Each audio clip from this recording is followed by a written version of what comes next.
Okay, let's unpack this. If you ask people how a successful leader, eventually loses their way, I think most of us imagine a single dramatic event. Something cinematic. Exactly. A film-worthy fall, the one moment of massive betrayal. But the research we dove into for this, it reveals something much more chilling. It really does. Lifelong integrity isn't lost in one big moment. Yeah. It slips away quietly, one small neglected compromise at a time. Right. And the biggest shock for me, the sources say the foundation holding it all together isn't willpower or charm or even, deep experience. That's the core redefinition we have to make. Mhm. And it's essential for you to absorb. We have to discard this idea that integrity is a static personality trait, something you're born with or you just get it once. Right. The sources are definitive on this. Oh. Integrity must be treated as a deliberate, systematic discipline. It's a living skill set that demands conscious engineering, just like your business strategy or your innovation pipeline. And this framework just feels so critical today. I mean, the stakes have never been higher. Speed is rewarded, shortcuts are often celebrated, and transparency is, well, it's mandatory now. Every decision you make, every interaction, it leaves a permanent digital trail. It does. Sources make it clear integrity is now a strategic competitive advantage that, simply cannot be replicated. It is the unbreachable firewall for your leadership. It is the bedrock. Yeah. It's the bedrock upon which every successful endeavor has to rest, because when that bedrock crumbles, the entire structure falls, instantly and very, very publicly. So if it's a discipline, we need a clear target. What exactly are we calibrating ourselves toward? Yeah. Integrity, in this context, it's the steady calibration between who you fundamentally claim to be and what you actually do. It's about being faithful to what is right, even when the immediate cost is high. This is where we have to look at this idea of wholeness. The Hebrew concept is tamim. It's often translated as whole or complete or sound, but this is crucial. A tamim does not mean sinless perfection. Rather, it signifies a completeness of devotion and, more practically, a consistency of character.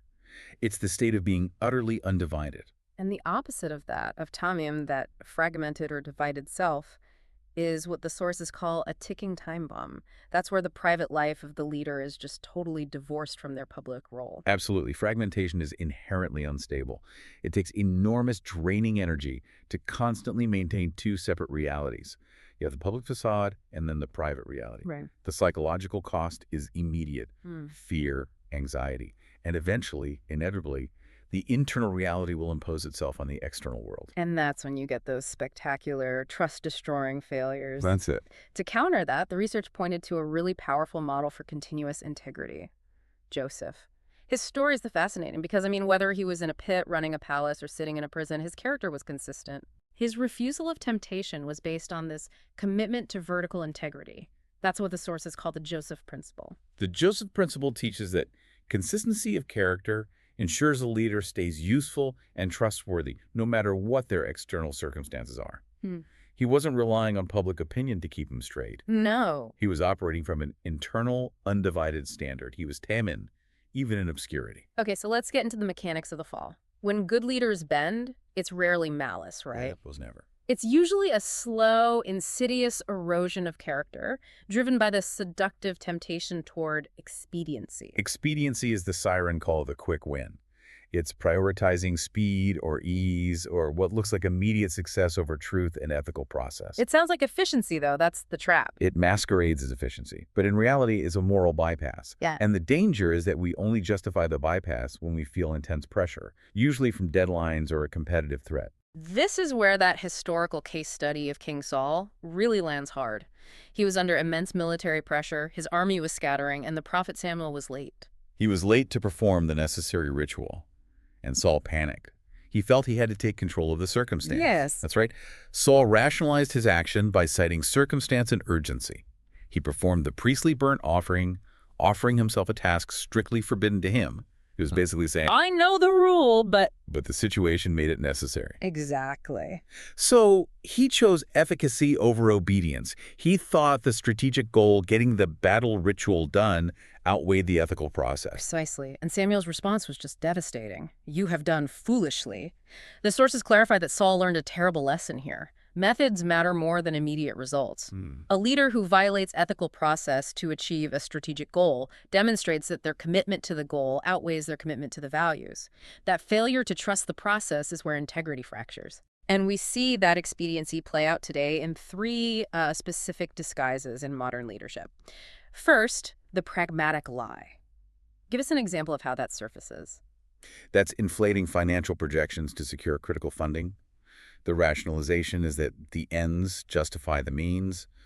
The company will probably hit the target eventually, so why not speed up the process with a slight exaggeration? Okay, and the second disguise is the efficiency compromise.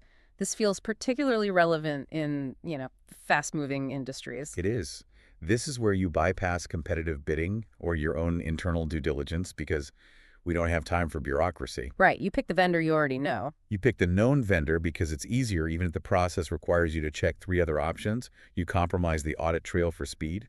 And the third one, the compassionate exception. This one is probably where most of us fail because it feels so benign. It is poison disguised as kindness. This is violating established HR or financial policy for a highly productive staff member or maybe a friend in the ministry. While compassion is vital, bending rules for a favored few erodes institutional trust. It introduces the real danger of favoritism, which the sources highlight as corrosive to the entire system. So you think you're being kind to one person, but you're actually introducing structural injustice to the whole team. That's exactly right. Okay, this is where it gets really interesting for me. The deep dive suggests that success itself becomes an ethical amplifier. The more authority you gain, the more successful you are, the more vulnerable you become. Why is success so dangerous? Because success breeds blindness and entitlement. When you fail, you seek counsel. When you succeed, you start to assume you know all the answers. This leads to predictable pitfalls, which the sources summarize as the 7 sins of the successful leader. Let's focus on maybe the 2 biggest ones that destroy the infrastructure. Okay. First, the isolation of the summit. As you climb higher, the sources of necessary friction and painful feedback become fewer and fewer. People stop telling you hard truths. You remove the very friction you need to stay calibrated. Yes, you do. And that leads directly to the second one, the entitlement of exemption. I could see that. Exactly. This is the belief that financial checks, relational boundaries, or time constraints, they only apply to those less gifted or less critical to the mission. It's the I'm too busy, too important, or too uniquely gifted for the rules mindset. Wow. When integrity is seen as a burden rather than a discipline, you are already halfway to the fall. So how do we move from the ideal of integrity to actually executing it? Aspiration is enough. We need systems. Right. The sources point to anticipatory ethics, pre-planning, ethical exit strategies before the emotional heat, what they call the moral fog, arises. Yeah. It sounds like setting the autopilot before the storm hits. Yeah, it is the perfect analogy. You don't make critical decisions under pressure. You make them in the sober safety of reflection. Anticipatory ethics is the commitment to make high-stakes ethical decisions in advance, like running ethical fire drills. And when we map the landscape, we see 3 distinct zones of temptation. But only one is where most high performers fail. We all get the obvious red zone clear violations like embezzlement. The defense there is just established non-negotiable boundaries.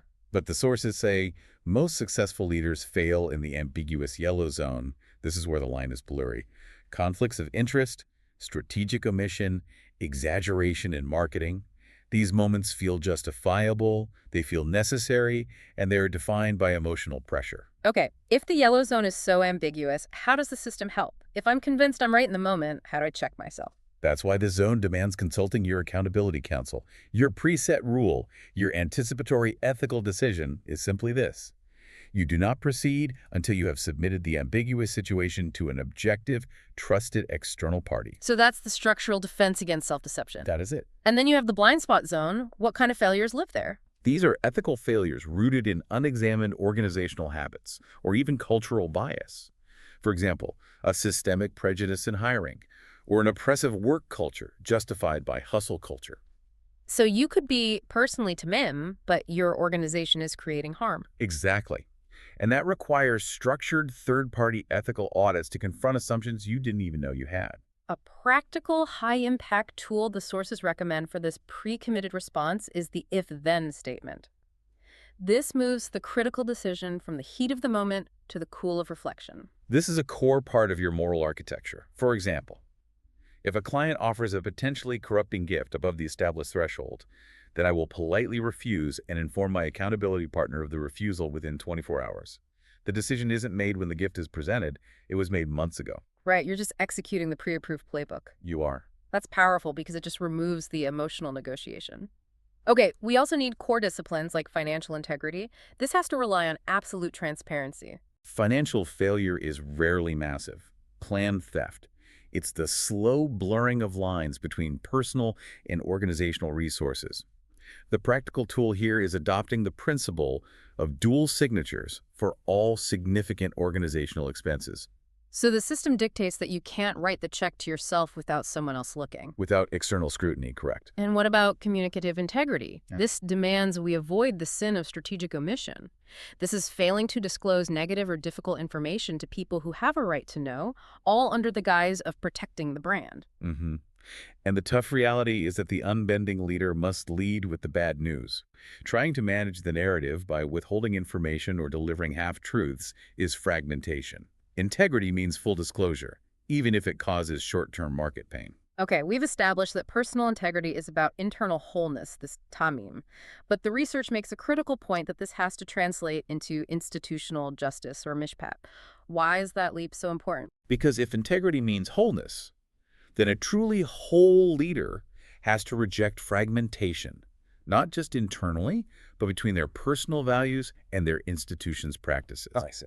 The leader must steward their influence, not only to maintain their own ethics, but to constantly audit their organization's policies for any systemic compromise. Can you give us a couple of clear examples of what that institutional integrity looks like in practice? Sure. Look at compensation integrity. Auditing the gap between the highest and lowest paid employee to ensure fair practice, or ensuring environmental stewardship reflects a real moral commitment, not just short-term profit maximization. The leader has to ask, do our systems reflect our stated values? And finally, this entire structure must be intentionally passed on. The sources outline an integrity succession plan. What does that involve? It requires the potential successor to spend at least 1 year in intentional observation of the current leader's integrity structures. This demystifies the hard work. It shows them that integrity is not magic or some innate goodness. It's a process. It's a daily, disciplined process of establishing boundaries and relying on external scrutiny. And this entire system, this playbook, it needs maintenance, right? It can't just be built and then forgotten. The key to preventing ethical decay is the weekly integrity review. That review is the operational heartbeat of the whole system. It's a dedicated time to capture new commitments, to review your if-then lists, and to reflect on your heart, habits, and spiritual alignment. You are essentially auditing the system to make sure it hasn't decayed into clutter or become outdated. So what does this all mean for you? Lifelong integrity is sustained by a comprehensive system: the personal integrity charter, the accountability shepherd, the daily reflection, and it's sustained by the profound commitment to actively refuse to bend.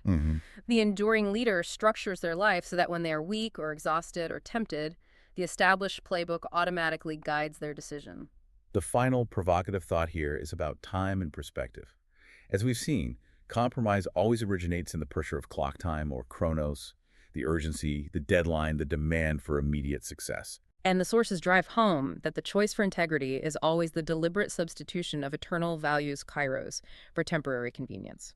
When you face a moment of expedient temptation, the question is not, how does this look tomorrow? Or, will this help me hit my quarterly numbers? The question becomes, how does this look through the lens of eternity? That kairos perspective provides the necessary long-term courage to withstand short-term pressure. The work of engineering integrity is perpetual, but the reward is that enduring legacy of verifiable wholeness to meme secured across all time and every circumstance.